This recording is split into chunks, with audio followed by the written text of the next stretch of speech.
একটি ছোট্ট গ্রামে ছিল একটি ছোট্ট পরিবার, রমেশ, তার বাবা সজীব এবং মা কাকলি।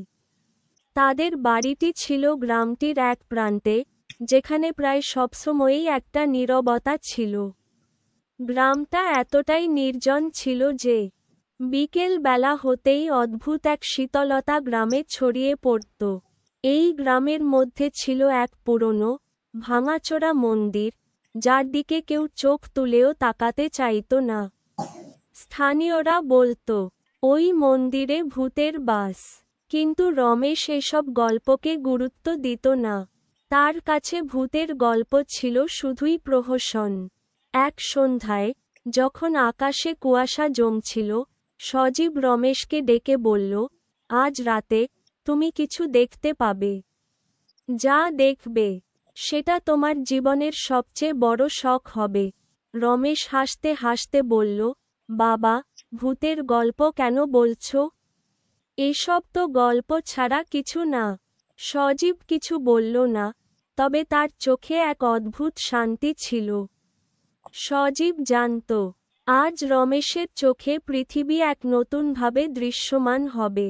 রাত গভীর হয়ে আসলে সজীব রমেশকে নিয়ে মন্দিরের দিকে পা বাড়াল। কাকলি ভয় পেয়ে বলল, তোমরা কোথায় যাচ্ছ? এমন রাতে মন্দিরে কি করার আছে?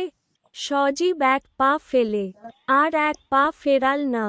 এই রাতে আমাদের এক অপরিহার্য কাজ আছে। আমি জানি তুমি ভয় পাবে, কিন্তু তুমি যদি আমার সঙ্গে আসো, তবে তোমার সমস্ত ভয় কেটে যাবে। রমেশ কিছু বলল না, তবে তার মন কিছুটা অস্থির হয়ে উঠল। বাবার কথায় কি যেন একটা ছিল, যা তাকে অদ্ভুতভাবে আকৃষ্ট করছিল। দুইজন একসঙ্গে মন্দিরের কাছে পৌঁছাল। মন্দিরের দরজা পুরনো হলেও অদ্ভুতভাবে খুলে গেল। রমেশের গা শিরশির করে উঠল।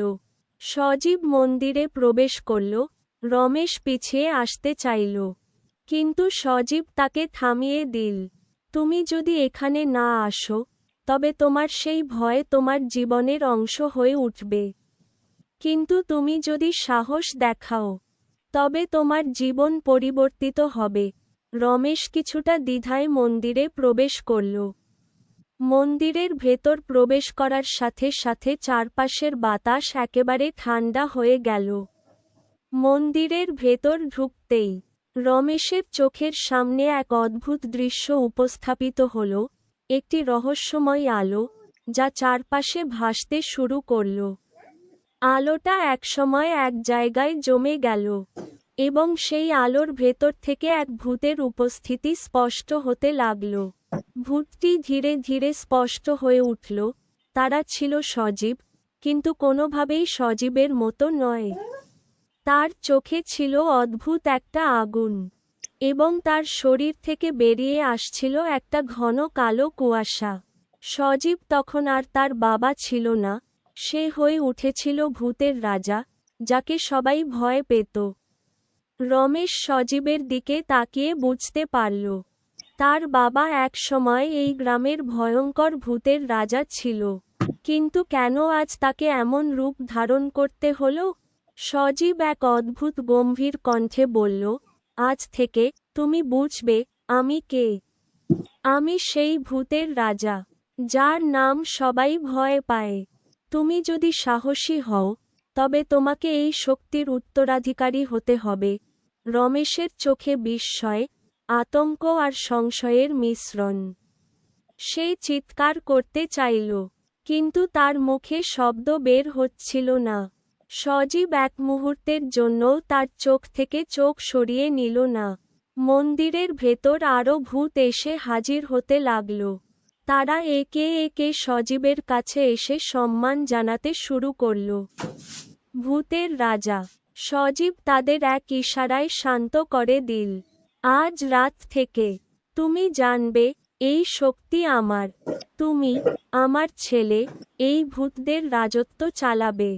তোমার জন্য অপেক্ষা করছে একটি পৃথিবী, যেখানে তোমার সিদ্ধান্তই চূড়ান্ত হবে। রাতের অন্ধকারে মন্দিরের বাতি একটানা ঝলমল করতে লাগল।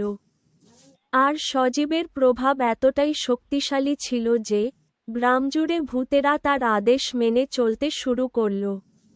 রমেশ, যিনি এতক্ষণ পর্যন্ত বিভ্রান্ত ছিল, সে এখন এক নতুন পৃথিবীতে পা রেখেছিল।